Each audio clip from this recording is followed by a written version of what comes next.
Hello friends, welcome to the Chitra Science Hub. Today we will discuss about second pathway of processing and presentation, that is endocytic pathway.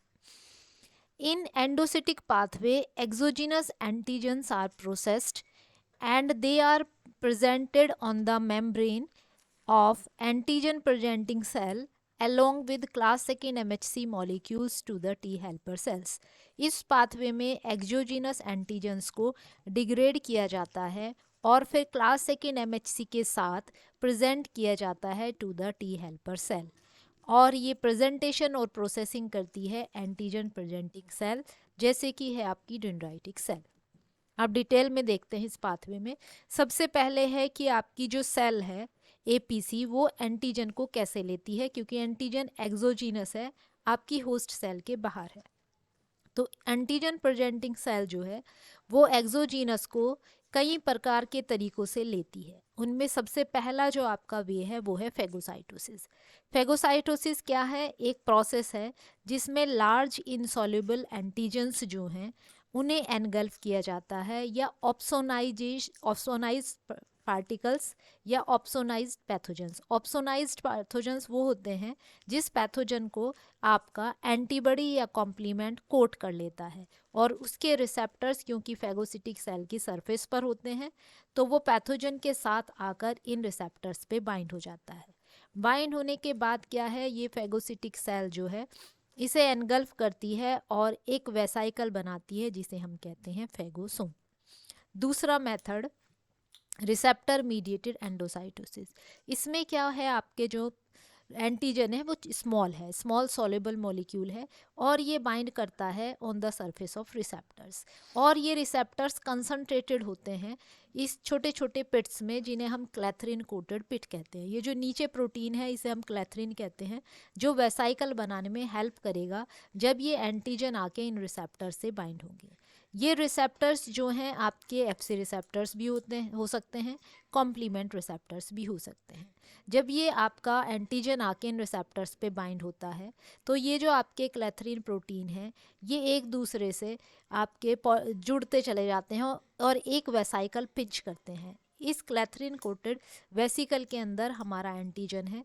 उसके बाद अंदर आने के बाद ये क्लैथरिन जो आपके प्रोटीन है ये सारे आपके रिमूव हो जाते हैं। मैक्रोफेज और डेंड्राइटिक सेल जो है वो दोनों प्रोसेस से, यानी कि फेगोसाइटोसिस से भी और रिसेप्टर मीडिएटेड एंडोसाइटोसिस से, दोनों पाथवे से एंटीजन को एनगल्फ करती है। जबकि जो बी सेल है वो एंटीजन को रिसेप्टर मीडिएटेड एंडोसाइटोसिस से ही अंदर लेती है। तीसरा प्रोसेस है आपका पिनोसाइटोसिस। पिनोसाइटोसिस में जो अपटेक है वो नॉन स्पेसिफिक है, यानी कि रिसेप्टर्स पे ये बाइंड नहीं करता, और जो आपका मॉलिक्यूल है वो छोटा है और पानी में सॉल्युबल है। तो पिनोसाइटोसिस मेथड से जो है आपकी जो ये है सेल मेम्ब्रेन, ये पंच होके एक वेसाइकल बनाती है और उस वेसाइकल के अंदर एक वाटर सॉल्युबल जो आपका स्मॉल एंटीजन है उसे अपटेक करती है। एपीसी जो है आपकी ज़्यादातर जो एपीसी हैं जो फेगोसिटिक नहीं होती या पुअरली फेगोसिटिक होती हैं, वो एंटीजन को इंटरनाइज करती हैं या तो रिसेप्टर मीडिएटेड एंडोसाइटोसिस से या आपका पिनोसाइटोसिस से। अब दूसरे स्टेप में पहले हमने एंटीजन अंदर ले लिया, अब हम एंटीजन को छोटी छोटी पेप्टाइड्स में तोड़ेंगे। तो एंटीजन को जो डिग्रेड किया जाता है वो 3 कंपार्टमेंट के अंदर उसका डिग्रेडेशन होता है सक्सेसिवली। पहला आपका जब एनगल्फ करके जो पहला बनता है वो है अर्ली एंडोसोम, दूसरा फिर लेट एंडोसोम, और फाइनली आपका लाइसोसोम बनता है।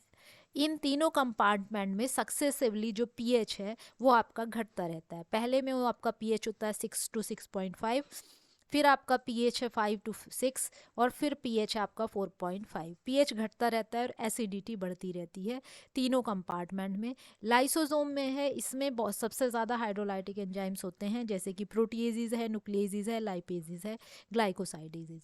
इन एंडोसोम्स में सक्सेसिवली जो भी हमने एंटीजन इंटरलाइज करा वो डिग्रेड किया जाता है।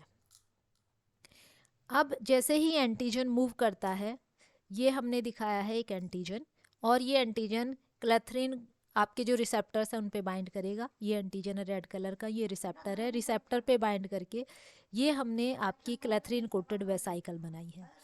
एंटीजन अंदर आने के बाद ये जो आपके रिसेप्टर्स हैं ये रिसाइकलिंग दिखाई है, और ये 3 एंडोसोम दिखाए हैं, अर्ली, लेट और आपका लाइसोसोम।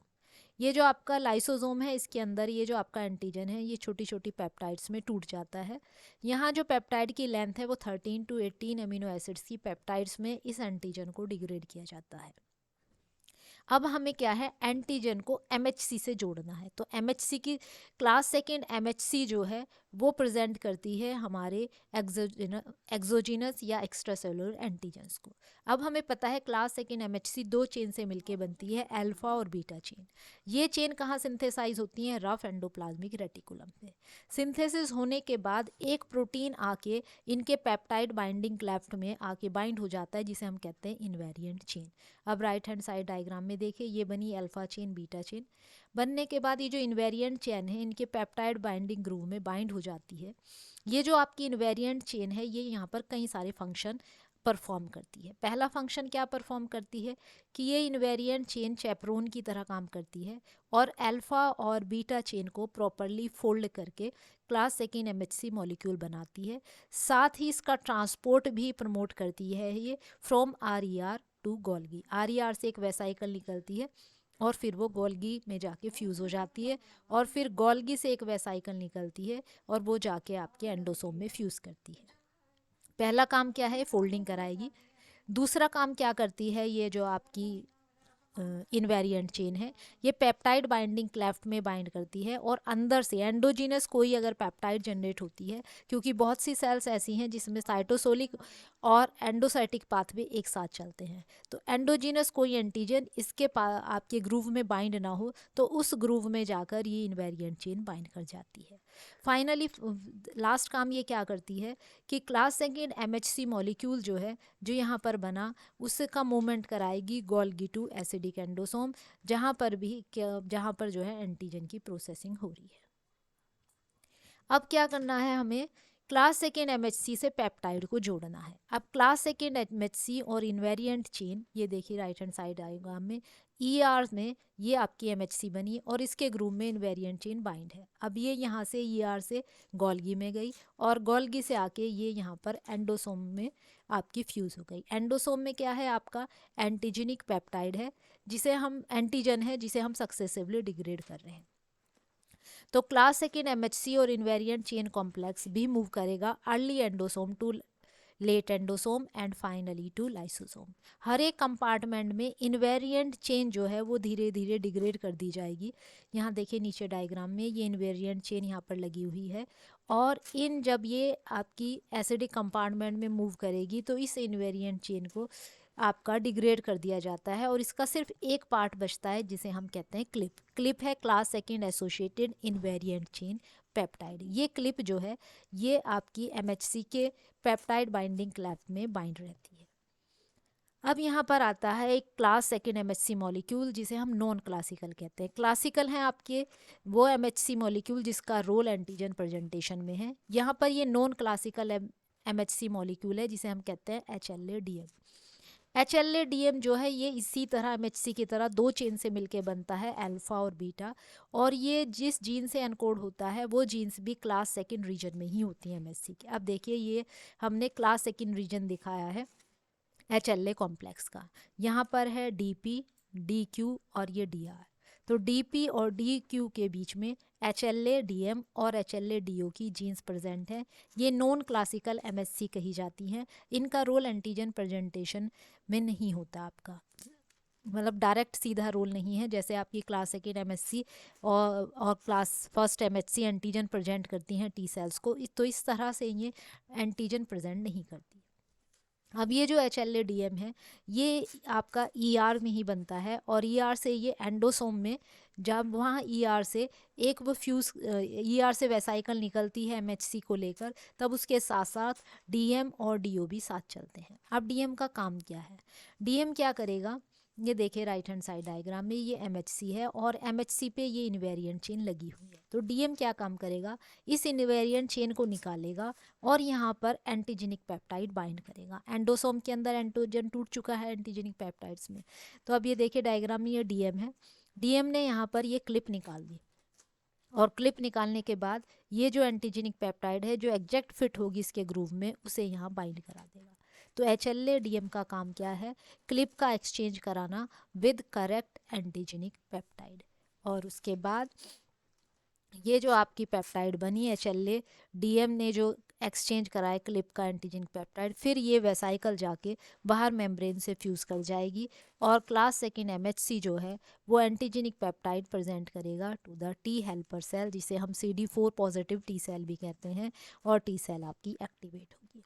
अब एक और नॉन क्लासिकल है क्लास सेकेंड MSC मॉलिक्यूल है HLA-DO। HLA-DO क्या है? ये नेगेटिव रेगुलेटर है HLA-DM का। ये HLA-DM के साथ बाइंड करता है और इसे इनहिबिट करता है कि ये जो है क्लिप का एक्सचेंज ना करे एंटीजेनिक मॉलिक्यूल में। तो ये दोनों HLA-DO और HLA-DM जो है नॉन क्लासिकल MHC मॉलिक्यूल होते हैं। अब लास्ट में एक बार समरी देखते हैं।